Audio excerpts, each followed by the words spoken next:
ਸਾਰਿਆਂ ਨੂੰ ਮੈਂ ਪਿਆਰ ਭਰੀ ਸਤਿ ਸ਼੍ਰੀ ਅਕਾਲ ਬੁਲਾਉਣੀ ਆ। ਤੇ ਗੋਸ਼ਟ ਸਭਾ ਵੱਲੋਂ ਮੈਨੂੰ ਜਦੋਂ ਜਿਸ ਤਰ੍ਹਾਂ ਡਾਕਟਰ ਬਰਾੜ ਕਹਿ ਰਹੇ ਸੀ ਫੋਨ ਆਇਆ ਕਿ ਇਸ ਟੌਪਿਕ 'ਤੇ ਤੁਸੀਂ ਬੋਲ ਸਕਦੇ ਹੋ, ਤੇ ਪਹਿਲਾਂ ਮੈਂ ਇਹ ਸੋਚਿਆ ਕਿ ਵੀ ਫੈਸਲਿਆਂ ਬਾਰੇ ਕੀ ਬੋਲਿਆ ਜਾਏਗਾ, ਵੀ ਤਾਂ ਆਮ ਜੀ ਗੱਲ ਹੈ ਫੈਸਲੇ। ਤੇ ਉਹਦੇ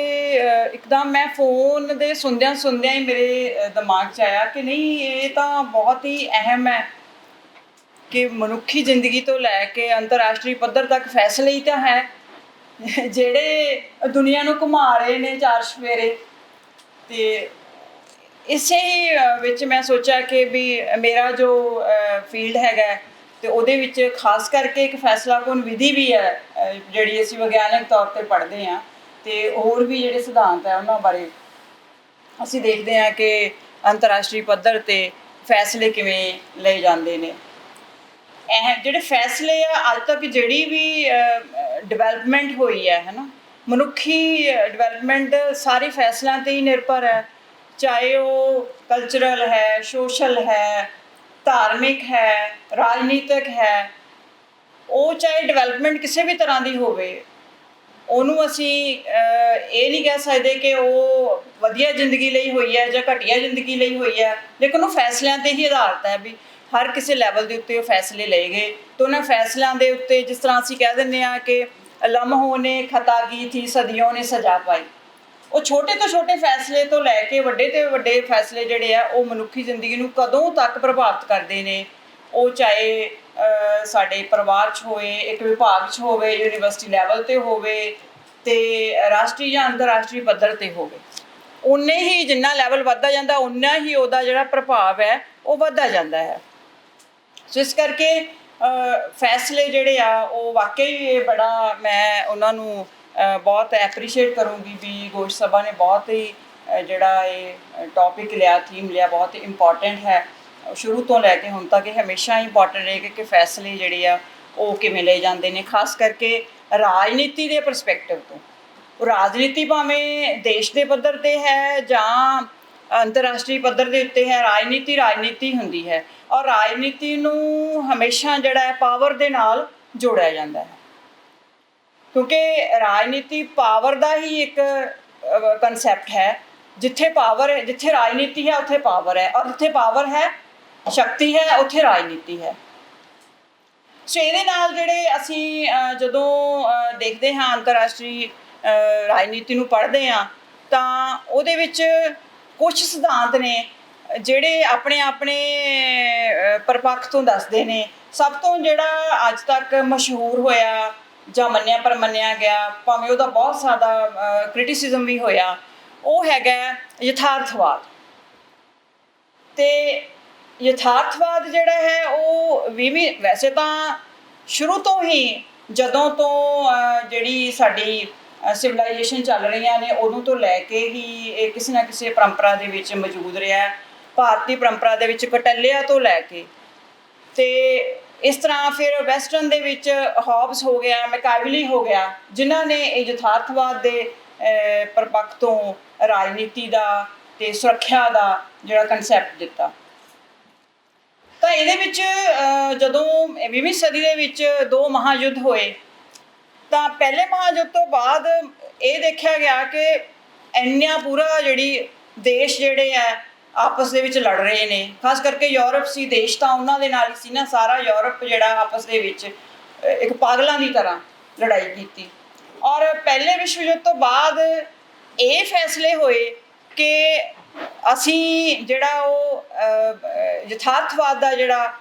ਇੱਕ ਕਨਸੈਪਟ ਨੂੰ ਲੈ ਕੇ ਜਿਹੜਾ ਸ਼ਕਤੀ ਸੰਤੁਲਨ ਦਾ ਪ੍ਰਗਟਾਅ ਹੈ ਉਹਦੇ ਵਿੱਚੋਂ ਆ ਰਿਹਾ, ਤਾਂ ਅਸੀਂ ਉਹਨੂੰ ਨਕਾਰ ਕੇ ਇਹ ਦੇਖੀਏ ਕਿ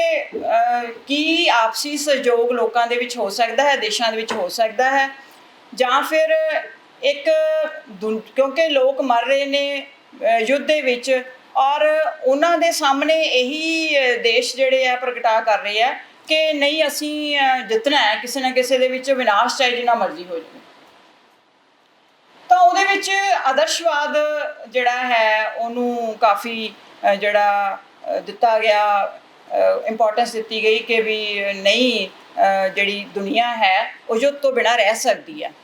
युद्ध तो बचा जा सकता है। होर भी कई तरीके है जिन्हां नाल जिहड़े मसले है वो हल किए जा सकते हैं। ਉਹਦੇ ਨਾਲ कुछ टाइम ਚੱਲਿਆ, लेकिन ਜਦੋਂ नाजी जर्मनी का हिटलर का टाइम आ जाता है, फाशिस्ट इटली का टाइम आ जाता है,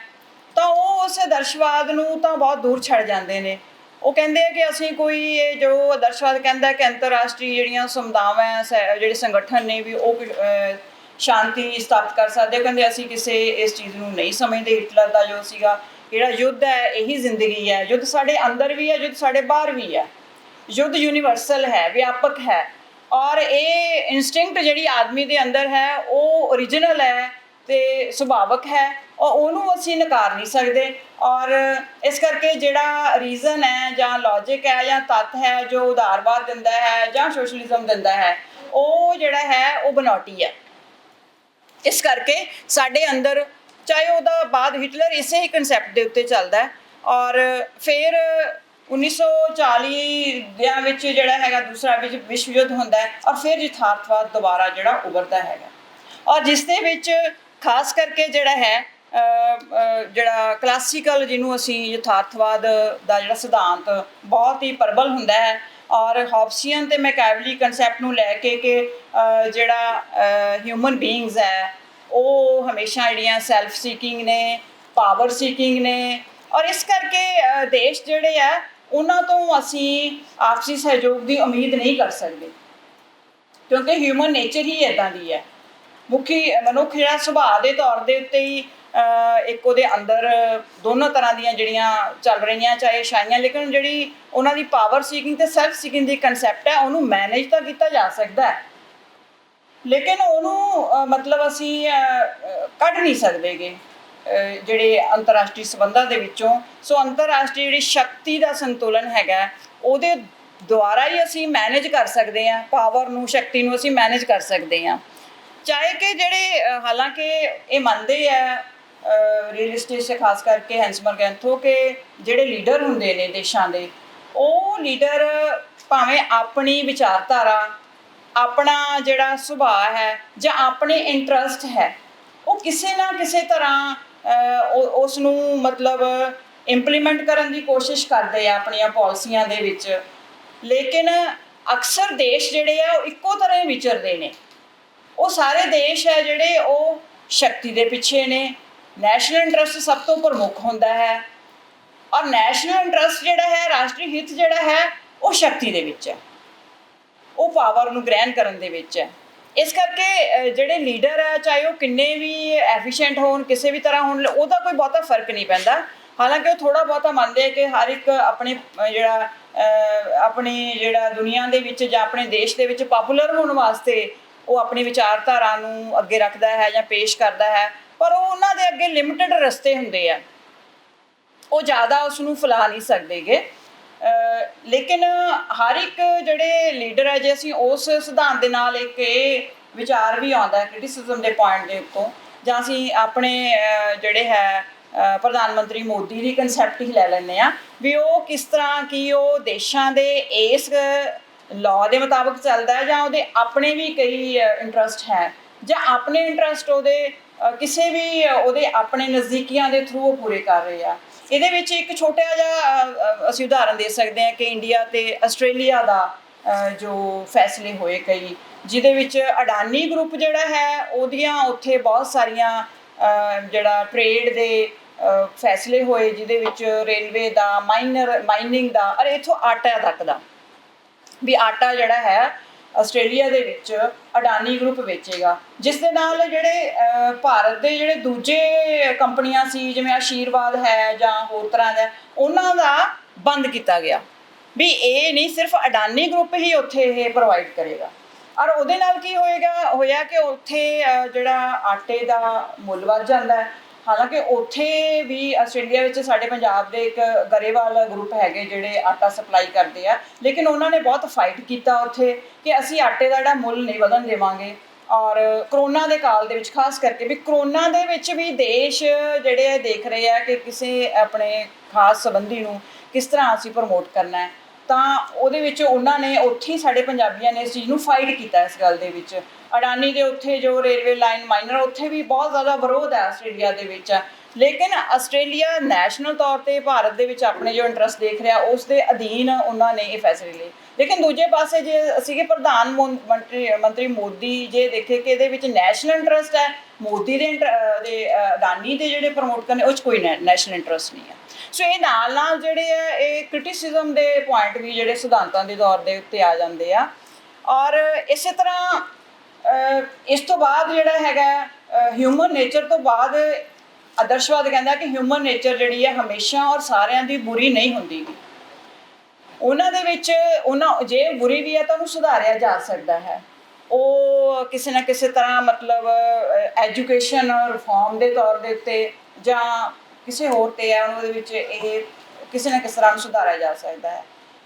ਅਤੇ ਉਹਦੇ ਵਿੱਚੋਂ ਜਦੋਂ ਨਵ ਯਥਾਰਥਵਾਦ ਆਉਂਦਾ ਹੈ ਕਿ ਮਾਰਗੈਂਥੋ ਦੀ ਉਸ ਥਿਊਰੀ ਦੇ ਵਿੱਚ ਜਿਹੜਾ ਵੀ ਮਨੁੱਖੀ ਸੁਭਾਅ ਬਦਲ ਸਕਦਾ ਹੈ, ਉਹ ਕਹਿੰਦੇ ਕਿ ਮਨੁੱਖੀ ਸੁਭਾਅ ਦਾ ਅੰਤਰਰਾਸ਼ਟਰੀ ਦੇ ਉੱਤੇ ਜ਼ਿਆਦਾ ਰੋਲ ਨਹੀਂ ਹੈਗਾ। ਰੋਲ ਹੈਗਾ ਇਹਦਾ ਅੰਤਰਰਾਸ਼ਟਰੀ ਜਿਹੜਾ ਪਾਵਰ ਸਟਰਕਚਰ ਹੈ, ਪੋਲੀਟੀਕਲ ਸਟਰਕਚਰ ਕੀ ਚੱਲ ਰਿਹਾ ਹੈ ਐਟ ਐਨੀ ਗਿਵਨ ਟਾਈਮ। ਜਦੋਂ ਦਾ ਅਸੀਂ ਦੇਖਣਾ ਹੈ ਕਿ ਵੀ ਇਸ ਟਾਈਮ 'ਤੇ ਬਾਈਪੋਲਰ ਹੈ, ਦੋ ਧਰੁਵੀ ਹੈ, ਬਹੁਤ ਧਰੁਵੀ ਹੈ, ਕਿਸ ਤਰ੍ਹਾਂ ਦਾ ਚੱਲ ਰਿਹਾ ਹੈ। ਸੋ ਕੋਲਡ ਵਾਰ ਦੇ ਦੌਰਾਨ ਇਹ ਕਿ ਕੋਲਡ ਵਾਰ ਬਾਈਪੋਲਰਿਟੀ ਜਿਹੜੀ ਚੱਲ ਰਹੀ ਸੀ, ਦੋ ਧਰੁਵੀ ਸਿਸਟਮ ਚੱਲ ਰਿਹਾ ਸੀ, ਤਾਂ ਹਰ ਇੱਕ ਦੇਸ਼ ਨੇ ਜਦੋਂ ਪਾਲਿਸੀ ਬਣਾਉਣੀ ਹੈ, ਕੋਈ ਫੈਸਲਾ ਲੈਣਾ ਕਿਸੇ ਵੀ ਦੇਸ਼ ਦੇ ਨਾਲ ਆਪਣੇ ਸੰਬੰਧ ਬਣਾਉਣ ਦਾ, ਤਾਂ ਉਹ ਉਸ ਬਾਈਪੋਲਰਿਟੀ ਨੂੰ ਦੇਖੇਗਾ ਕਿ ਅਗਰ ਮੇਰੇ ਜਿਹੜੇ ਰਿਲੇਸ਼ਨ ਹੈ ਜੇ ਇਰਾਨ ਦੇ ਨਾਲ ਮੈਂ ਆਪਣੇ ਕੋਈ ਪਾਲਿਸੀ ਬਣਾਉਣੇ ਆ ਤਾਂ ਅਮਰੀਕਾ ਕਿਵੇਂ ਰਿਐਕਟ ਕਰੇਗਾ ਜਾਂ ਰਸ਼ੀਆ ਕਿਵੇਂ ਰਿਐਕਟ ਕਰੇਗਾ। ਵੀ ਉਸ ਸਟਰਕਚਰ ਦੇ ਵਿੱਚ ਫੈਸਲੇ ਹੁੰਦੇ ਨੇ ਅੰਤਰਰਾਸ਼ਟਰੀ, ਨਾ ਕਿ ਹਿਊਮਨ ਨੇਚਰ ਹੈ ਜਿਹੜੀ ਉਹ ਪਰਸਨਲ ਲੈਵਲ ਦੇ ਉੱਤੇ ਰਹਿ ਜਾਂਦੀ ਆ। ਕਿਉਂਕਿ ਕਹਿੰਦੇ ਆ ਉਹ ਆਦਰਸ਼ਵਾਦ ਆਪਣਾ ਯਥਾਰਥਵਾਦ ਇਹੀ ਕਹਿੰਦਾ ਕਿ ਜਿਹੜੇ ਮਨੁੱਖੀ ਸੁਭਾਅ ਦੇ ਵਿੱਚ ਅਸੀਂ ਮੋਰਲ ਆਈਡੀਆਜ਼ ਨੂੰ ਲੈਂਦੇ ਹਾਂ, ਸਾਡੇ ਜਿਹੜੇ ਮੁੱਲ ਹੈ ਉਹਨਾਂ ਦੇ ਵਿੱਚ ਉਹ ਅੰਤਰਰਾਸ਼ਟਰੀ ਪੱਧਰ ਦੇ ਉੱਤੇ ਲਾਗੂ ਨਹੀਂ ਹੁੰਦੇ ਗੇ। ਉਹ ਕਹਿੰਦੇ ਕਿ ਇੱਕ ਜਿਹੜਾ ਇੰਡੀਵਿਜੂਅਲ ਹੈ, ਵਿਅਕਤੀ ਹੈ, ਉਹ ਕਿਸੇ ਖਾਸ ਕਾਰਨਾਂ ਕਰਕੇ ਜਾਂ ਮੋਰਲ ਵੈਲਿਊਜ਼ ਕਰਕੇ ਵੀ ਅਸੀਂ ਇਮਾਨਦਾਰ ਰਹਿਣਾ ਹੈ, ਅਸੀਂ ਸਮਾਜ ਦੇ ਲਈ ਕੰਮ ਕਰਨਾ ਹੈ, ਔਰ ਉਹਦੇ ਕਰਕੇ ਕਈ ਵਾਰੀ ਉਹ ਜਾਨ ਵੀ ਦੇ ਸਕਦੇ ਆ। ਪਰ ਇੱਕ ਦੇਸ਼ ਨੂੰ ਇਹਨਾਂ ਕਾਰਨਾਂ ਕਰਕੇ ਕਿ ਅਸੀਂ ਅੰਤਰਰਾਸ਼ਟਰੀ ਸਹਿਯੋਗ ਤੇ ਦੇਣਾ ਹੈ, ਅਸੀਂ ਯੁੱਧ ਨਹੀਂ ਕਰਨਾ ਹੈ, ਜਾਂ ਇਸ ਤਰ੍ਹਾਂ ਦੇ ਜਿਹੜੇ ਮੁੱਲ ਹੈਗੇ ਆ, ਵੀ ਉਹਦੇ ਕਰਕੇ ਇੱਕ ਦੇਸ਼ ਨੂੰ ਜਿਹੜਾ ਹੈ ਸੈਕਰੀਫਾਈਸ ਨਹੀਂ ਕੀਤਾ ਜਾ ਸਕਦਾ ਗਾ। ਸੋ ਅੰਤਰਰਾਸ਼ਟਰੀ ਪੱਧਰ 'ਤੇ ਜਿਹੜੇ ਹੈ ਜਿਹੜੇ ਲੋਕਲ ਪੱਧਰ ਦੇ ਉੱਤੇ ਜਿਹੜੇ ਆ ਉਹ ਮਾਨਵੀ ਮੁੱਲਾਂ ਦੇ ਵਿੱਚ ਫਰਕ ਜਿਹੜਾ ਹੈ ਉਹ ਦਰਸਾਉਂਦੇ ਨੇ। ਸੋ ਇਸ ਕਰਕੇ ਜਿਹੜਾ ਲੇਕਿਨ ਜਿਹੜਾ ਜਿਸ ਤਰ੍ਹਾਂ ਮਾਰਕਸਿਜ਼ਮ ਹੈ ਜਾਂ ਅਸੀਂ ਨਿਰਭਰਤਾ ਦਾ ਸਿਧਾਂਤ ਆਉਂਦਾ ਹੈ ਸਾਡੇ, ਉਹ ਤਾਂ ਸਿੱਧਾ ਹੀ ਕਹਿੰਦੇ ਆ ਕਿ ਹਾਂਜੀ ਜਿਹੜੇ ਦੇਸ਼ ਜਿਹੜੇ ਆ ਥਰਡ ਵਰਲਡ ਕੰਟਰੀਜ਼ ਆ, ਸਾਡੇ ਡਿਵੈਲਪਿੰਗ ਦੇਸ਼ ਹੈਗੇ ਆ, ਉਹ ਵਿਕਸਿਤ ਦੇਸ਼ਾਂ ਦੇ ਉੱਤੇ ਨਿਰਭਰ ਨੇ। ਇਹਨੂੰ ਅਸੀਂ ਨਿਰਭਰਤਾ ਦਾ ਸਿਧਾਂਤ ਕਹਿੰਦੇ ਆ, ਜਿਹਦੇ ਵਿੱਚ ਜਿਹੜਾ ਹਾਇਰਾਰਕੀ ਹੈ, ਹੈਜਮਨੀ ਹੈ ਉਹਨਾਂ ਦੇਸ਼ਾਂ ਦੀ, ਔਰ ਉਹ ਫੈਸਲੇ ਉਹ ਹੀ ਲੈਂਦੇ। ਕੋਰ ਜਿਹਨੂੰ ਅਸੀਂ ਕਹਿੰਦੇ ਸੈਂਟਰ ਹੈ, ਕੇਂਦਰ ਹੈ, ਉਹ ਕੇਂਦਰ ਨੇ, ਔਰ ਉਹ ਕੇਂਦਰ ਹੀ ਫੈਸਲੇ ਲੈਂਦਾ ਹੈ। ਅਸੀਂ ਪੈਰੀਫਰੀ ਦੇ ਵਿੱਚ ਹਾਂ, ਅਸੀਂ ਇੱਕ ਲੈਸ ਇੰਪੋਰਟੈਂਟ ਜਿਹੜੇ ਆ, ਸਾਡਾ ਕੋਈ ਬਹੁਤੀ ਜ਼ਿਆਦਾ ਇੰਪੋਰਟੈਂਸ ਨਹੀਂ ਹੈ ਦੁਨੀਆ ਦੇ ਵਿੱਚ ਫੈਸਲੇ ਲੈਣ ਦੀ ਇਹਨਾਂ ਦੇਸ਼ਾਂ ਦੀ। ਤਾਂ ਫੈਸਲੇ ਜਿਹੜੇ ਆ ਉਹ WTO ਦੇ ਲੈਵਲ 'ਤੇ, IMF ਲੈਵਲ ਦੇ ਉੱਤੇ ਜਾਂ ਕਿਸੇ UN ਲੈਵਲ ਦੇ ਉੱਤੇ ਫੈਸਲੇ ਉਹਨਾਂ ਦੇ ਹੀ ਹੁੰਦੇ ਆ। ਅਤੇ ਇਸ ਕਰਕੇ ਉਹ ਇਸ ਜਿਹੜੇ ਹੈਗੇ ਆ ਪਰਸਪੈਕਟਿਵ ਦੇ ਵਿੱਚੋਂ ਦੇਖਦਾ ਵੀ ਦੁਨੀਆ ਦੇ ਵਿੱਚ ਅੰਤਰਰਾਸ਼ਟਰੀ ਜਿਹੜੇ ਫੈਸਲੇ ਆ ਉਹ ਕਿਵੇਂ ਲਏ ਜਾਂਦੇ ਨੇ। ਲੇਕਿਨ ਇੱਕ ਵਿਧੀ ਹੈ ਜਿਹੜੀ ਹੈਗੀ ਆ ਡਿਸੀਜ਼ਨ ਮੇਕਿੰਗ, ਜਿਹਨੂੰ ਫੈਸਲਾਕੁਨ ਵਿਧੀ ਇੱਕ ਵਿਗਿਆਨਕ ਤੌਰ ਦੇ ਉੱਤੇ ਇਹ ਵਿਗਿਆਨਕ ਜਿਹੜੀਆਂ ਸਾਡੇ ਸਿਧਾਂਤ ਆਏ ਸਾਰੀਆਂ ਜਿਹੜੇ ਸਮਾਜਿਕ ਵਿਗਿਆਨ ਦੇ ਵਿੱਚ, ਚਾਹੇ ਸੋਸ਼ੋਲੋਜੀ ਹੈ, ਇਕਨੋਮਿਕਸ ਹੈ, ਸਾਰਿਆਂ ਦੇ ਵਿੱਚ ਆਏ, ਜਿਨ੍ਹਾਂ ਦੇ ਵਿੱਚੋਂ ਇਹ ਅੰਤਰਰਾਸ਼ਟਰੀ ਸੰਬੰਧਾਂ ਦੇ ਵਿੱਚ ਵੀ ਇੱਕ ਫੈਸਲਾਕੁਨ ਵਿਧੀ ਹੈ ਕਿ ਅੰਤਰਰਾਸ਼ਟਰੀ ਪੱਧਰ ਦੇ ਉੱਤੇ ਫੈਸਲੇ ਜਿਹੜੇ ਆ ਉਹ ਕਿਵੇਂ ਲਏ ਜਾਂਦੇ ਆ। ਤਾਂ ਉਹਦੇ ਵਿੱਚ ਰਿਚਰਡ ਸੈਂਡਰਸ ਸੀ, ਜੋਸਫ ਫਰੈਂਕਲ ਹੈ, ਜਿਨ੍ਹਾਂ ਨੇ ਇੱਕ ਮਾਡਲ ਤਿਆਰ ਕੀਤਾ ਕਿ ਅੰਤਰਰਾਸ਼ਟਰੀ ਪੱਧਰ ਦੇ ਉੱਤੇ ਫੈਸਲੇ ਉਹਨਾਂ ਦੇ ਵਿੱਚ ਕਈ ਚੀਜ਼ਾਂ ਜਿਹੜੀਆਂ ਪ੍ਰਭਾਵਿਤ ਕੀਤੀਆਂ ਨੇ। ਔਰ ਉਹਨਾਂ ਦਾ ਪਹਿਲਾ ਇਹ ਸੀਗਾ ਕਿ ਦੇਸ਼ ਜਿਹੜੇ ਆ ਜਿਸ ਤਰ੍ਹਾਂ ਵੀ ਵਿਵਹਾਰ ਕਰ ਰਹੇ ਆ, ਕਿਉਂ ਕਰ ਰਹੇ ਆ। ਸਾਰੇ ਦੇਸ਼ ਜਿਹੜੇ ਆ ਉਹ ਮੁਕਾਬਲੇ 'ਤੇ ਨੇ, ਕੰਪੀਟੀਸ਼ਨ 'ਤੇ ਨੇ। ਜੋ ਯਥਾਰਥਵਾਦ ਕਹਿੰਦਾ ਕਿ ਮੁਕਾਬਲਾ ਕਿਉਂ ਹੈ, ਕਿਉਂਕਿ ਸਾਡੇ ਸੀਮਤ ਅੱਗੇ ਸੋਰਸ ਹੁੰਦੇ ਆ ਅਤੇ ਹਰ ਦੇਸ਼ ਚਾਹੁੰਦਾ ਕਿ ਮੈਂ ਵੱਧ ਤੋਂ ਵੱਧ ਉਹ ਅਚੀਵ ਕਰਾਂ, ਜਿਹਦੇ ਕਰਕੇ ਮੁਕਾਬਲਾ ਹੈ, ਜਿਹਦੇ ਕਰਕੇ ਜਿਹੜੀ ਹੈ ਪਾਵਰ ਦਾ ਇੱਕ ਡਿਸਪਲੇ ਹੈ। ਔਰ ਇਹ ਕਹਿੰਦੇ ਹੈ ਕਿ ਵੀ ਇੱਕ ਦੂਜੇ ਤੌਰ ਦੇ ਉੱਤੇ ਡਿਪਲੋਮੇਸੀ ਵੀ ਵਰਤੀ ਜਾ ਸਕਦੀ ਹੈ ਕਿ ਉਹਨੂੰ ਕਿਸ ਤਰ੍ਹਾਂ ਜਿਹੜਾ ਸੁਧਾਰਿਆ ਜਾ ਸਕਦਾ ਹੈ। ਔਰ ਫਿਰ ਅਸੀਂ ਉਹ ਦੇਖਦੇ ਕਿ ਜੇ ਇਹ ਦੇਸ਼ ਇਸ ਤਰ੍ਹਾਂ ਕਰਦੇ ਆ ਤਾਂ ਕਿਉਂ ਕਰਦੇ ਆ, ਔਰ ਫੈਸਲੇ ਕਿੱਥੇ ਲਏ ਜਾਂਦੇ ਆ, ਕੌਣ ਫੈਸਲੇ ਲੈਂਦਾ ਕਿੱਥੇ, ਔਰ ਫੈਸਲਿਆਂ ਦਾ ਜਦੋਂ ਇਹ ਲੈ ਜਾਂਦੇ ਉਦੋਂ ਹਾਲਾਤ ਕੀ ਹੁੰਦੇ ਆ, ਉਹ ਹਾਲਾਤ ਵੀ ਉਹਨਾਂ ਦੇ ਵਿੱਚ ਬਹੁਤ ਇੰਪੋਰਟੈਂਟ ਹੁੰਦੇ ਆ। ਤਾਂ ਫੈਸਲਿਆਂ ਦੇ ਵਿੱਚ, ਅੰਤਰਰਾਸ਼ਟਰੀ ਫੈਸਲਿਆਂ ਦੇ ਵਿੱਚ ਉਹ ਕਹਿੰਦੇ ਹਰ ਇੱਕ ਦੇਸ਼ ਦਾ ਆਪਣਾ ਆਪਣਾ ਇੱਕ ਪ੍ਰਬੰਧ ਹੈ, ਉਹਨਾਂ ਦਾ ਅੰਦਰੂਨੀ ਵੀ ਹੈ ਅਤੇ ਉਹਨਾਂ ਦਾ ਬਾਹਰੀ ਵੀ ਹੈ, ਜਿਹਦੇ ਵਿੱਚ ਜੋਸਫ ਫਰੈਂਕਲ ਨੇ ਮਾਡਲ ਦਿੱਤਾ ਕਿ ਸਾਡੇ ਜਿਹੜੇ ਅੰਦਰੂਨੀ ਸੈਟਿੰਗ ਹੈ ਜਿਹੜੀ ਉਹ ਇੱਕ ਮੰਗਾਂ ਦੇ ਤੌਰ ਦੇ ਉੱਤੇ, ਡਿਮਾਂਡਸ ਦੇ ਤੌਰ ਦੇ ਉੱਤੇ ਫੈਸਲੇ ਲੈਣ ਵਾਲਿਆਂ ਕੋਲ ਆਉਂਦੀ ਹੈ, ਅਤੇ ਫਿਰ ਉਹਦੀ ਸਪੋਰਟ ਦੇ ਵਿੱਚ ਅੰਤਰਰਾਸ਼ਟਰੀ ਜਿਹੜੀ ਹੈ ਪਬਲਿਕ ਓਪੀਨੀਅਨ ਆ ਉਹ ਕਿੰਨੀ ਕੁ ਹੈ, ਇਹਨਾਂ ਨੂੰ ਦੇਖਿਆ ਜਾਂਦਾ ਹੈ। ਜਿਸ ਤਰ੍ਹਾਂ ਕਾਰਗਿਲ ਵਾਰ ਹੋਈ 1999 ਦੇ ਵਿੱਚ, ਤਾਂ ਉਦੋਂ ਪੂਰੇ ਭਾਰਤ ਦੇ ਵਿੱਚ ਮੈਜੋਰਿਟੀ ਦਾ, ਖਾਸ ਕਰਕੇ ਯੰਗਰ ਜਨਰੇਸ਼ਨ ਦਾ ਇੱਕ ਇਹ ਕਨਸੈਪਟ ਸੀਗਾ ਕਿ ਪਾਕਿਸਤਾਨ ਦੇ POK ਦੇ ਵਿੱਚ ਇੰਟਰਫੇਅਰ ਕੀਤਾ ਜਾਏ, ਉੱਥੇ ਇੰਟਰੂਡ ਕੀਤਾ ਜਾਏ, ਅਫੈਂਸਿਵ ਐਕਸ਼ਨ ਲਿਆ ਜਾਏ ਅਤੇ ਉਹਨੂੰ ਆਕੂਪਾਈ ਕੀਤਾ ਜਾਏ, ਕਿ ਹਾਲਾਤ ਜਿਹੜੇ ਇਸ ਤਰ੍ਹਾਂ ਦੇ ਬਣ ਗਏ ਆ। ਕਾਫੀ ਹੱਦ ਤੱਕ ਸਾਡੇ ਵਾਜਪਾਈ ਸੀਗੇ ਉਦੋਂ ਪ੍ਰਾਈਮ ਮਿਨਿਸਟਰ, ਔਰ ਇਹ ਅੰਦਰ ਖਾਤੇ ਕਿਤੇ ਨਾ ਕਿਤੇ ਫੈਸਲਾ ਲਿਆ ਵੀ ਜਾਣ ਲੱਗਿਆ ਸੀ ਵੀ ਕਿਸ ਤਰ੍ਹਾਂ ਜਿਹੜਾ, ਕਿਉਂਕਿ ਸਾਡੇ ਤੇ ਅੰਦਰੂਨੀ ਸੈਟਿੰਗ ਦੀ ਬਹੁਤ ਜ਼ਿਆਦਾ ਉਹਨਾਂ ਦੇ ਉੱਤੇ ਜਿਹੜੀ ਆ ਮੰਗ ਹੋ ਗਈ ਸੀ, ਲੇਕਿਨ ਸਪੋਰਟ ਨਹੀਂ ਬਾਹਰੋਂ ਮਿਲ ਰਹੀ ਸੀ। ਦੂਸਰੇ ਦੇਸ਼ ਖਾਸ ਕਰਕੇ ਜਿਹੜੇ ਉਸ ਟਾਈਮ 'ਤੇ ਅੰਤਰਰਾਸ਼ਟਰੀ ਆਰਡਰ ਦੇ ਵਿੱਚ ਮਾਇਨੇ ਰੱਖਦੇ ਆ, ਚਾਹੇ ਉਹ USSR ਸੀ, ਚਾਹੇ ਉਹ ਰਸ਼ੀਆ ਸੀ, ਚਾਹੇ ਉਹ ਅਮਰੀਕਾ ਸੀ ਜਾਂ ਯੂਰਪ ਦੇ ਦੇਸ਼ਾਂ, ਲੇਕਿਨ ਉਹਨਾਂ ਨੇ ਇਹਦੀ ਸਪੋਰਟ ਨਹੀਂ ਕੀਤੀ ਗਈ ਵੀ ਅਸੀਂ ਇਹਦੇ ਖਿਲਾਫ ਇਸ ਤਰ੍ਹਾਂ ਨਹੀਂ ਹੋ ਸਕਦਾ। ਸੋ ਇਹ ਮਾਡਲ ਇਹ ਦਿੰਦੇ ਆ ਕਿ ਜਿਹੜੇ ਅੰਤਰਰਾਸ਼ਟਰੀ ਫੈਸਲੇ ਲੈਣੇ ਆ ਉਹਦੇ ਵਿੱਚ ਅੰਤਰਰਾਸ਼ਟਰੀ ਪਬਲਿਕ ਓਪੀਨੀਅਨ ਵੀ ਅਤੇ ਰਾਸ਼ਟਰੀ ਪਬਲਿਕ ਓਪੀਨੀਅਨ ਵੀ ਉਹ ਬਹੁਤ ਜ਼ਿਆਦਾ ਜ਼ਰੂਰੀ ਹੈ। ਫਿਰ ਉਹ ਜਿਹੜੇ ਫੈਸਲੇ ਲੈ ਰਹੇ ਨੇ ਵਿਅਕਤੀ, ਉਹ ਜ਼ਰੂਰੀ ਨਹੀਂ ਹੈ ਪ੍ਰਾਈਮ ਮਿਨਿਸਟਰ ਹੀ ਹੋਵੇ, ਔਰ ਜ਼ਰੂਰੀ ਨਹੀਂ ਹੈ ਉਹ ਫੋਰਨ ਮਿਨਿਸਟਰ ਹੀ ਹੋਵੇ। ਟਾਈਮ ਟੂ ਟਾਈਮ ਵਕਤ ਦੇ ਤੌਰ ਦੇ ਉੱਤੇ ਕਈ ਵਾਰੀ ਐਡਹੌਕ ਕਾਇੰਡ 'ਤੇ ਕਮੇਟੀਆਂ ਬਣਾਈਆਂ ਜਾਂਦੀਆਂ ਨੇ, ਔਰ ਜਿਸ ਤਰ੍ਹਾਂ ਕਿਊਬਨ ਮਿਸਾਈਲ ਕ੍ਰਾਈਸ ਹੋਏ ਉਹਦੇ 1962 ਦੇ ਵਿੱਚ, ਜਾਂ ਵੀਅਤਨਾਮ ਵਾਰ ਹੋਈ, ਤਾਂ ਅਮਰੀਕਾ ਨੇ ਐਡਹੌਕ ਕਮੇਟੀਆਂ ਬਣਾਈਆਂ ਹੋਈਆਂ ਸੀ ਫੈਸਲੇ ਡੇ ਟੂ ਡੇ ਜਿਹੜੇ ਫੈਸਲੇ ਲੈਣੇ ਆ, ਚਾਹੇ ਉਹਦੇ 'ਤੇ ਪ੍ਰੈਜ਼ੀਡੈਂਟ ਦੀ ਮੋਹਰ ਲੱਗਦੀ ਸੀ, ਪਰ ਪ੍ਰੈਜ਼ੀਡੈਂਟ ਆਲਮੋਸਟ ਉਹਨਾਂ ਨਾਲ ਸਹਿਮਤ ਹੁੰਦੇ ਸੀ ਵੀ ਇਹਨਾਂ ਨੇ ਸਾਰੇ ਕੈਲਕੂਲੇਟ ਕਰਕੇ ਹੀ ਫੈਸਲੇ ਲਏ ਹੋਣੇ ਆ। ਸੋ ਅਸੀਂ ਦੇਖਦੇ ਹਾਂ ਕਿ ਫੈਸਲੇ, ਕਹਿੰਦੇ ਕਿ ਫੈਸਲੇ ਲਏ ਕਿੱਥੇ ਜਾਂਦੇ ਆ, ਸਾਨੂੰ ਇਹ ਵੀ ਦੇਖਣਾ ਪਏਗਾ, ਔਰ ਜਿਹੜੇ ਫੈਸਲੇ ਲੈਂਦੇ ਨੇ ਉਹਨਾਂ ਦੀ ਪਰਸਨੈਲਿਟੀ ਕੀ ਆ। ਹੁਣ ਉਸ ਪਰਸਨੈਲਿਟੀ ਦੇ ਵਿੱਚ ਇੱਕ ਸਾਈਕੋਲੋਜੀ ਦੇ ਵਿੱਚ ਵੀ ਅਸੀਂ ਦੇਖਦੇ ਹਾਂ, ਮਨੋਵਿਗਿਆਨ ਤੌਰ 'ਤੇ ਵੀ ਇਹ ਵਿਧੀ ਜਦੋਂ ਅਪਲਾਈ ਹੁੰਦੀ ਆ ਕਿ ਜਿੰਨੇ ਵੀ ਜਿਹੜੇ ਵਿਅਕਤੀ ਨੇ ਜਾਂ ਫੈਸਲੇ ਲੈਣ ਜਿਨ੍ਹਾਂ ਦੇ ਵਿੱਚ ਇਹਨਾਂ ਦਾ ਰੋਲ ਹੁੰਦਾ ਹੈ, ਕੁਛ ਵਿਅਕਤੀ ਜਿਹੜੇ ਆ ਬਹੁਤ ਐਫੀਸ਼ੀਐਂਟ ਹੁੰਦੇ ਨੇ, ਕੁਛ ਵਿਅਕਤੀ ਜਿਹੜੇ ਆ ਬਹੁਤ ਬੋਲਡ ਹੁੰਦੇ ਨੇ ਔਰ ਵਿਜ਼ਨਰੀ ਵੀ ਹੁੰਦੇ ਨੇ, ਬਾਕੀ ਨਹੀਂ ਹੁੰਦੇ। ਇਹ ਫਰਕ ਅਕਸਰ ਪਾਇਆ ਜਾਂਦਾ ਹੈਗਾ, ਅਤੇ ਉਹਨਾਂ ਦਾ ਜਿਹੜਾ ਇਹ ਉਸ ਫਰਕ ਦਾ ਜਿਹੜਾ ਉਹ ਫੈਸਲਿਆਂ ਦੇ ਉੱਤੇ ਵੀ ਅਸਰ ਆ ਜਾਂਦਾ ਹੈ, ਕਿ ਉਹ ਪਰਸਨੈਲਿਟੀ ਜਿਹੜੀ ਹੈ ਉਹਨਾਂ ਦੀ ਬਚਪਨ ਤੋਂ ਲੈ ਕੇ, ਜਿਵੇਂ ਓਪਨਹਾਈਮਰ ਦੀ ਜਿਹੜੀ ਫਿਲਮ ਬਹੁਤ ਚੱਲ ਰਹੀ ਆ ਅੱਜ ਕੱਲ੍ਹ, ਬੰਬ ਜਿਹੜਾ ਬਣਾਇਆ ਸੀਗਾ ਉਹਨੇ, ਐਟਮ ਬੰਬ ਬਣਾਇਆ ਉਹਨੇ, ਤਾਂ ਉਹਦੇ ਵਿੱਚ ਹੁਣ ਆਮ ਹੀ ਇਹ ਆ ਰਿਹਾ ਕਾਫੀ ਕਿ ਵੀ ਉਹਦੀ ਸਾਈਕੋਲੋਜੀਕਲ ਸਟੱਡੀ ਜਿਹੜੀ ਆ ਕੀਤੀ ਗਈ ਵੀ ਉਹਨੇ ਇਹ ਫੈਸਲਾ ਕਿਉਂ ਲਿਆ ਗਿਆ ਐਟਮ ਬੰਬ ਦਾ, ਕਿਉਂਕਿ ਉਹ ਬਚਪਨ ਤੋਂ ਹੀ ਇੱਕ ਆਈਸੋਲੇਸ਼ਨ ਦੇ ਵਿੱਚ ਰਿਹਾ ਸੀਗਾ, ਉਹ ਰਹਿਣਾ ਹੀ ਚਾਹੁੰਦਾ ਹੁੰਦਾ ਸੀ ਆਈਸੋਲੇਸ਼ਨ ਦੇ ਵਿੱਚ। ਤਾਂ ਉਹਨੂੰ ਇਸ ਤਰ੍ਹਾਂ ਦਾ ਜਿਹੜਾ ਲੇਟਰ ਆਨ ਉਹਨੂੰ ਬਹੁਤ ਇਸ ਚੀਜ਼ ਦਾ ਅਹਿਸਾਸ ਹੋਇਆ ਜਦੋਂ ਉਹ ਹਾਇਰ ਸਟੱਡੀ ਦੇ ਵਿੱਚ ਆਉਂਦਾ ਹੈ, ਦੇਖਦਾ ਹੈ ਕਿ ਵੀ ਹੋਰ ਲੋਕ ਉਹਨਾਂ ਦੇ ਵਿੱਚ ਰਹਿ ਕੇ ਚੰਗਾ ਲੱਗਦਾ ਹੈ, ਉਹਨਾਂ ਵਿੱਚ ਰਹਿ ਕੇ ਵੀ ਸਾਡੇ ਉਹਨੂੰ ਲੈਂਦਾ ਸੀ ਕਿ ਮੈਂ ਜੋ ਹਾਂ ਮੈਂ ਹੀ ਹਾਂ, ਮੇਰੇ ਵਰਗਾ ਕੁਝ ਹੋਰ ਨਹੀਂ ਹੋ ਸਕਦਾ, ਇਸ ਕਰਕੇ ਮੈਨੂੰ ਕਿਸੇ ਦੀ ਲੋੜ ਨਹੀਂ ਆ।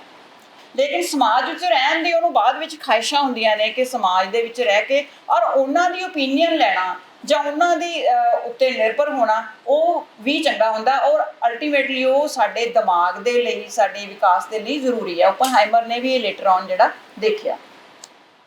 ਸੋ ਪਰਸਨੈਲਿਟੀ ਆਫ ਦਾ ਜਿਹੜਾ ਲੀਡਰਸ ਆ ਉਹ ਵੀ ਹੈ। ਸੋ ਇਸੇ ਤਰ੍ਹਾਂ ਜਿਹੜਾ ਉਸ ਦੇਸ਼ ਦਾ ਸਿਸਟਮ ਕੀ ਹੈ, ਡੈਮੋਕ੍ਰੇਟਿਕ ਹੈ। ਤਾਂ ਡੈਮੋਕ੍ਰੇਟਿਕ ਸਿਸਟਮ ਦੇ ਵਿੱਚ ਉਹ ਕਹਿੰਦੇ ਆ ਕਿ ਜਦੋਂ ਫੈਸਲੇ ਲੈਣ ਵਾਲਿਆਂ ਕੋਲੇ ਇਨਫੋਰਮੇਸ਼ਨ ਆਉਂਦੀ ਹੈ ਵੀ ਸਾਨੂੰ ਕਿਹੜੇ ਫੈਸਲੇ ਲੈਣੇ ਚਾਹੀਦੇ ਆ, ਉਹ ਇਨਫੋਰਮੇਸ਼ਨ ਜਿਹੜੀ ਆ ਉਹ ਕਿਸ ਤਰ੍ਹਾਂ ਦੀ ਆ, ਉਹ ਪਾਰਦਰਸ਼ੀ ਹੈ, ਡੈਮੋਕ੍ਰੇਟਿਕ ਹੈ, ਉਹ ਓਪਨ ਹੈ ਵੀ ਉਹਨਾਂ ਲੋਕਾਂ ਦੀਆਂ ਜਿਹੜੀਆਂ ਡਿਮਾਂਡਸ ਨੇ, ਕੀ ਚਾਹੁੰਦੇ ਨੇ, ਉਹ ਡਾਇਰੈਕਟ ਆ ਰਹੀਆਂ ਉਹਨਾਂ ਦੇ ਕੋਲੇ, ਜਾਂ ਉਹ ਰਿਸਟ੍ਰਿਕਟਡ ਹੈ, ਉਹ ਕਿਸੇ ਗਰੁੱਪ ਦਾ, ਧਰਮ ਦਾ, ਸਮੂਹ ਦਾ, ਉਹਨੂੰ ਰਿਸਟ੍ਰਿਕਟ ਕਰਕੇ ਜਿਹੜੇ ਆਪਣੇ ਅਕੋਰਡਿੰਗਲੀ ਉਹ ਇਨਫੋਰਮੇਸ਼ਨ ਲੈਣਾ ਚਾਹੁੰਦੇ ਆ ਜਾਂ ਭੇਜ ਦਿੱਤੀ ਜਾਂਦੀ। ਇਸ ਚੀਜ਼ 'ਤੇ ਵੀ ਜਿਹੜਾ ਹੈ ਬਹੁਤ। ਫਿਰ ਉਹ ਦੇਸ਼ ਦੇ ਲੋਕ ਸੈਕੂਲਰ ਨੇ, ਧਾਰਮਿਕ ਨੇ, ਕਿਸ ਤਰ੍ਹਾਂ ਨੇ, ਉਹਨਾਂ ਮੰਗਾਂ 'ਤੇ ਉਹਨਾਂ ਫੈਸਲਿਆਂ 'ਤੇ ਉਹ ਵੀ ਇੱਕ ਆਧਾਰ ਬਣਦਾ ਹੈ। ਇਸ ਕਰਕੇ ਜਦੋਂ ਸਪੋਰਟ ਸਿਸਟਮ ਆਉਂਦਾ ਤਾਂ ਅੰਤਰਰਾਸ਼ਟਰੀ ਪੱਧਰ ਦੇ ਉੱਤੇ ਕਹਿੰਦੇ ਆ ਕਿ ਦੇਸ਼ਾਂ ਦੇ ਵਿੱਚ ਸਰਕਾਰਾਂ ਕਿੱਦਾਂ ਦੀਆਂ ਚੱਲ ਰਹੀਆਂ ਨੇ, ਡੈਮੋਕ੍ਰੇਟਿਕ ਹੈ, ਡਿਕਟੇਟਰਸ਼ਿਪ ਹੈ, ਕਿਸ ਤਰ੍ਹਾਂ ਦੀਆਂ ਸਰਕਾਰਾਂ ਚੱਲ ਰਹੀਆਂ ਨੇ ਦੇਸ਼ਾਂ ਦੇ ਵਿੱਚ, ਜਿਸ ਕਰਕੇ ਜਿਹੜਾ ਹੈ ਉਹਨਾਂ ਦਾ ਉਸ ਤਰ੍ਹਾਂ ਦੀ ਸਪੋਰਟ ਜਿਹੜੀ ਹੈ ਕੀਤੀ ਜਾਏਗੀ।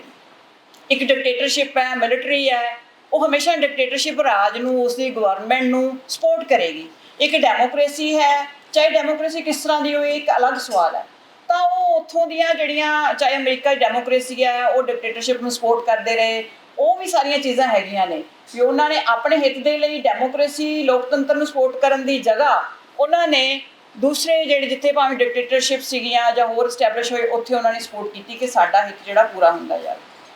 ਬਰਮਾ ਦੀ ਐਗਜ਼ਾਮਪਲ ਸਾਡੇ ਸਾਹਮਣੇ ਹੈ ਵੀ ਚੀਨ ਉਹਨੂੰ ਬਹੁਤ ਜ਼ਿਆਦਾ ਸਪੋਰਟ ਕਰ ਰਿਹਾ ਹੈ, ਰੋਹਿੰਗਿਆ ਕਮਿਊਨਿਟੀ ਸਾਡੇ ਉਹਦਾ ਜੋ ਹਾਲ ਹੋ ਰਿਹਾ ਹੈ, ਔਰ ਉੱਥੇ ਵੀ ਜਿਹੜਾ ਹੈ ਕਿ ਮੈਜੋਰਿਟੀ ਬੁੱਧਿਸਟਸ ਨੇ, ਔਰ ਉਹਦੇ ਨਾਲ ਜਿਹੜੀ ਹੈ ਬਹੁਤ ਹੀ ਜਿਹੜੇ ਬੰਗਾਲੀ, ਇਹ ਬੰਗਲਾਦੇਸ਼ ਦੇ ਮੁਸਲਿਮਸ ਨੇ, ਉਹਦੇ ਵਿੱਚ ਭਾਰਤ ਵੀ ਚੁੱਪ ਹੈ, ਚਾਈਨਾ ਉਹਦੀ ਸਪੋਰਟ ਕਰ ਰਿਹਾ। ਭਾਰਤ ਇਸ ਕਰਕੇ ਚੁੱਪ ਹੈ, ਇੱਕ ਤਾਂ ਉਹਨੂੰ ਇਹ ਹੈ ਕਿ ਵੀ ਚਾਈਨਾ ਦਾ ਇਨਫਲੂਐਂਸ ਉੱਥੇ ਜ਼ਿਆਦਾ ਹੋ ਜਾਏਗਾ, ਦੂਸਰਾ ਇਹਨਾਂ ਨੂੰ ਇਹ ਹੈ ਕਿ ਮੈਜੋਰਿਟੀ ਜਿਹੜੇ ਬੁੱਧਿਸਟਸ ਨੇ ਕਿਤੇ ਨਾ ਕਿਤੇ ਆਪਣੇ ਨਾਲ ਇਹ ਜੋੜਦੇ ਨੇ, ਅਤੇ ਉਹ ਬਾਕੀ ਜਿਹੜੀ ਮੁਸਲਿਮ ਕਮਿਊਨਿਟੀ ਹੈ। ਅੰਤਰਰਾਸ਼ਟਰੀ ਪੱਧਰ 'ਤੇ ਵੀ ਰੋਹਿੰਗਿਆ ਔਰ ਰਿਫਿਊਜੀ ਦਾ ਉਹਨਾਂ ਧਿਆਨ ਉਹਨਾਂ ਦਾ ਨਹੀਂ ਲਿਆ ਗਿਆ, ਚਾਹੇ ਕਿਉਂਕਿ ਸੂ ਕੀ ਵੀ ਉੱਥੇ ਇੰਨਾ ਜ਼ਿਆਦਾ ਉਹਨਾਂ ਦਾ ਸਪੋਰਟ ਨਹੀਂ ਕਰ ਸਕੀ। ਸੋ ਇਹ ਮਜਬੂਰੀਆਂ ਜਿਹੜੀਆਂ ਫੈਸਲੇ ਲੈਣ ਦੇ ਵਿੱਚ ਅੰਤਰਰਾਸ਼ਟਰੀ ਪੱਧਰ 'ਤੇ ਬਹੁਤ ਤਰ੍ਹਾਂ ਦੀਆਂ ਕੀਤੀਆਂ ਜਾਂਦੀਆਂ ਕਿ ਜਿਹਦੇ ਵਿੱਚ ਜਿਹੜਾ ਉਹਦਾ ਲੀਡਰ ਦਾ ਆਪਣਾ ਜਿਹੜਾ ਪਰਸਪੈਕਟਿਵ ਹੈ, ਜਾਂ ਆਪਣਾ ਜਿਹੜਾ ਉਹਦਾ ਵਿਚਾਰਧਾਰਾ ਹੈ, ਜਾਂ ਉਹ ਆਪਣੀ ਉਹਦੀ ਜਿਹੜੀ ਵਿਜ਼ਨ ਹੈ, ਉਹਨੂੰ ਇੰਪਲੀਮੈਂਟ ਕਰਨ ਦੇ ਵਿੱਚ ਉਹਨੂੰ ਬਹੁਤ ਸਾਰੀਆਂ ਦਿੱਕਤਾਂ ਦਾ ਸਾਹਮਣਾ ਕਰਨਾ ਚਾਹੀਦਾ। ਫੈਸਲੇ ਜਿਹੜੇ ਆ ਉਹਨਾਂ ਸੀਮਿਤ ਸਾਧਨਾਂ ਦੇ ਵਿੱਚ ਉਹ ਫੈਸਲੇ ਉਹਨਾਂ ਤੋਂ ਲਏ ਜਾਂਦੇ ਨੇ। ਇਸ ਤਰ੍ਹਾਂ ਹੀ ਚਾਹੇ ਉਹ ਦੇਸ਼ ਦੀ ਰਾਜਨੀਤੀ ਹੈ, ਚਾਹੇ ਉਹ ਸਟੇਟ ਦੀ ਰਾਜਨੀਤੀ, ਉੱਥੇ ਵੀ ਉਹਨਾਂ ਅੱਗੇ ਸੀਮਤ ਹੀ ਹੁੰਦੇ ਕਿ ਸਾਡਾ ਲਾਸ ਕਿੱਥੇ ਹੈ, ਕਿਉਂਕਿ ਹਰ ਇੱਕ ਵਿਅਕਤੀ ਅਗਰ ਤਾਂ ਉਹ ਜਨਤਾ ਦਾ, ਲੋਕਾਂ ਦਾ ਦੇਖਦੇ ਆ ਕਿ ਉਹਨਾਂ ਦਾ ਫਾਇਦਾ ਹੈ, ਤਾਂ ਉਹ ਆਪਣੇ ਆਪ ਫੈਸਲੇ ਸਹੀ ਲਏ ਜਾ ਸਕਦੇ। ਜਦੋਂ ਉਹ ਦੇਖਦੇ ਆ ਕਿ ਸਾਡੀ ਪਾਰਟੀ, ਮੇਰਾ ਇੰਡੀਵਿਜੂਅਲ ਫਾਇਦਾ ਕਿੱਥੇ ਆ, ਤਾਂ ਉੱਥੇ ਜਿਹੜੇ ਆ ਫੈਸਲਾਂ ਦੇ ਸੀਮਤ ਸਾਧਨ ਹੋ ਜਾਂਦੇ ਨੇ। ਤਾਂ ਇਹ ਇੱਕ ਅਲੱਗ ਜਿਹੜਾ ਸਟਰਕਚਰ ਹੈਗਾ ਸਟੇਟ ਦਾ, ਜਿਹੜੀ ਮਾਡਰਨ ਸਟੇਟ ਆਈ ਆ, ਅਸੀਂ ਉਸ ਚੀਜ਼ ਨੂੰ ਕਿ ਵੀ ਇਹ ਬਹੁਤ ਵਧੀਆ ਸਟਰਕਚਰ ਸਾਡੇ ਸਾਹਮਣੇ ਆਇਆ। ਹੋਰ ਵੀ ਉਹਦੇ ਬਹੁਤ ਸਾਰੇ ਰੂਪ ਹੋ ਸਕਦੇ ਆ, ਪਰ ਜਿਹੜੇ ਇਸ ਟਾਈਮ 'ਤੇ ਅਸੀਂ ਦੇਖਦੇ ਹਾਂ ਉਹਨਾਂ ਵਿੱਚ ਜਿਹੜੇ ਫੈਸਲਿਆਂ ਦੀ ਪਰੰਪਰਾ ਹੈ ਅੰਤਰਰਾਸ਼ਟਰੀ ਪੱਧਰ 'ਤੇ, ਉਹਦੇ ਵਿੱਚ ਕਈ ਤਰ੍ਹਾਂ ਦੇ ਜਿਹੜੀਆਂ ਕੰਪਨੀਆਂ ਨੇ, ਖਾਸ ਕਰਕੇ ਕਾਰਪੋਰੇਟਸ ਹੈ, ਦੁਨੀਆ ਦੇ ਵਿੱਚ ਸਭ ਤੋਂ ਜਿਹੜੇ ਆਰਮਾਮੈਂਟ ਇੰਡਸਟਰੀ ਹੈ ਸਭ ਤੋਂ ਸਟਰੋਂਗ ਹੈ ਇਸ ਟਾਈਮ ਚੱਲ, ਉਹ ਅਮਰੀਕਾ ਦੀ ਆਰਮਾਮੈਂਟ ਇੰਡਸਟਰੀ ਹੈ। ਕਾਨਫਰੰਸਿਸ ਦੇ ਵਿੱਚ ਦੇਖੀਆਂ, ਨਿਊਯਾਰਕ ਟਾਈਮਸ ਦੇ ਜਿਹੜੇ ਐਡੀਟਰਸ ਨੇ ਇੱਕ ਡਾਕੂਮੈਂਟਰੀ ਬਣਾਈ ਹੋਈ ਸੀ, ਔਰ ਜਿਹਦੇ ਵਿੱਚ ਇੱਕ ਜਿਹੜਾ ਆਰਮ ਸੈਲਿੰਗ ਏਜੰਟ ਹੈ ਉਹਦੇ ਉੱਤੇ ਓਰੀਜਨਲ ਡਾਕੂਮੈਂਟਰੀ ਉਹਦੇ ਵਿੱਚ ਆ ਦਿੱਤੇ ਵੀ ਤੁਸੀਂ ਜਦੋਂ ਆਰਮਾਮੈਂਟਸ ਵੇਚਦੇ ਹੋ ਕਿਸ ਤਰ੍ਹਾਂ ਤੂੰ ਇਹਨੂੰ ਕਹਿੰਦਾ ਕਿ ਇਹ ਇੱਕ ਫੈਂਟੈਸੀ ਹੈ। ਮੇਰੇ ਤਾਂ ਆਪਣਾ ਇੱਕ ਇੰਟਰਸਟ ਹੈਗਾ ਕਿ ਮੇਰੇ ਲਈ ਇੱਕ ਗਲੈਮਰ ਹੈ ਕਿ ਆਰਮਾਮੈਂਟਸ ਨਵੇਂ ਲੈਣੇ, ਹਥਿਆਰ ਲੈਣੇ, ਔਰ ਉਹ ਕਿਸ ਤਰ੍ਹਾਂ ਚੱਲਦੇ ਆ, ਕਿੰਨੀ ਮਾਰ ਕਰਦੇ ਆ, ਕਿੰਨਾ ਡਿਸਟਰਕਸ਼ਨ। ਮੇਰੇ ਲਈ ਤਾਂ ਇੱਕ ਇਹ ਹੈ, ਮੈਂ ਇਸ ਕਰਕੇ ਉਹਦੇ ਵਿੱਚ ਕਰ ਰਿਹਾ ਸੀ। ਉਹਦੇ ਵਿੱਚ ਉਹਦੀ ਫੈਮਿਲੀ ਲਾਈਫ, ਉਹਦੀ ਵਾਈਫ ਜਿਹੜੀ ਸੀ ਉਹ ਅਲੱਗ ਹੋ ਗਏ ਜਦੋਂ ਉਹਨਾਂ ਨੂੰ ਪਤਾ ਲੱਗਿਆ ਇਹ ਇਸ ਤਰ੍ਹਾਂ ਦੇ ਕੰਮ ਕਰ। ਲੇਕਿਨ ਉਹਨੇ ਇਹ ਦੱਸਿਆ ਕਿ ਅਮਰੀਕਾ ਦੇ ਪ੍ਰੈਜ਼ੀਡੈਂਟ, ਵਾਈਸ ਪ੍ਰੈਜ਼ੀਡੈਂਟ ਤੇ ਤੋਂ ਲੈ ਕੇ ਮੈਂ ਸਾਰਿਆਂ ਨਾਲ ਡੀਲ ਕੀਤਾ, ਮੈਂ ਸਾਰਿਆਂ ਨੂੰ ਕਰਪਟ ਕੀਤਾ, ਮੈਂ ਸਾਰਿਆਂ ਨੂੰ ਪੈਸੇ ਦਿੱਤੇ ਆ, ਸਪਲਾਈ ਕੀਤੇ ਆ, ਔਰ ਮੈਂ ਅੰਤਰਰਾਸ਼ਟਰੀ ਅਰਬ ਦੇਸ਼ਾਂ ਦੇ ਵਿੱਚ ਫਲਾਣੇ ਬੰਦੇ ਮਰਵਾਏ ਨੇ, ਫਲਾਣੀਆਂ ਯੁੱਧ ਕਰਵਾਏ ਨੇ ਅਸੀਂ, ਉਹ ਅਮਰੀਕਾ ਦੀ ਸਰਕਾਰ ਦੀ ਸਹਿਮਤੀ ਦੇ ਨਾਲ। ਮਤਲਬ ਇਹ ਅੰਦਰ ਖਾਤੇ ਦਾ ਜਿਹੜਾ ਕਾਰਪੋਰੇਟਸ ਦਾ ਚੱਲ ਰਿਹਾ ਹੈ, ਚਾਹੇ ਉਸ ਤੋਂ ਬਾਅਦ ਫਾਰਮੇਸੀ ਆ ਜਾਂਦੀ, ਕੁਛ ਵੀ ਆ ਜਾਂਦੀ ਹੈ। ਸੋ ਇਹ ਇਸ ਤਰ੍ਹਾਂ ਦਾ ਜਿਹੜੇ ਸਰਕਾਰਾਂ ਨੇ, ਉਹ ਸਰਕਾਰਾਂ ਲੋਕਾਂ ਲਈ ਨਹੀਂ ਹੈ, ਉਹ ਕੰਪਨੀਆਂ ਦੇ ਦੁਆਰਾ ਉਹ ਜਿਹੜਾ ਵਰਤਾਰਾ ਵੱਧ ਰਿਹਾ ਹੈ। ਭਾਰਤ 'ਚ ਵੀ ਬਹੁਤ ਜ਼ਿਆਦਾ ਵੱਧ ਚੁੱਕਿਆ, ਕੰਪਨੀਆਂ ਚਲਾ ਰਹੀਆਂ ਨੇ, ਕਿਸ ਤਰ੍ਹਾਂ ਚਲਾ ਰਹੀਆਂ ਨੇ। ਸੋ ਮੇਰਾ ਸਿਰਫ ਇੰਨਾ ਕੁ ਸੀ ਕਿ ਮੈਂ ਇਸ ਪਰਸਪੈਕਟਿਵ ਤੋਂ ਜਿਹੜੇ ਅੰਤਰਰਾਸ਼ਟਰੀ ਪੱਧਰ ਦੇ ਉੱਤੇ ਫੈਸਲਿਆਂ ਬਾਰੇ ਜਾਣਕਾਰੀ ਦੇਵਾਂ। ਧੰਨਵਾਦ।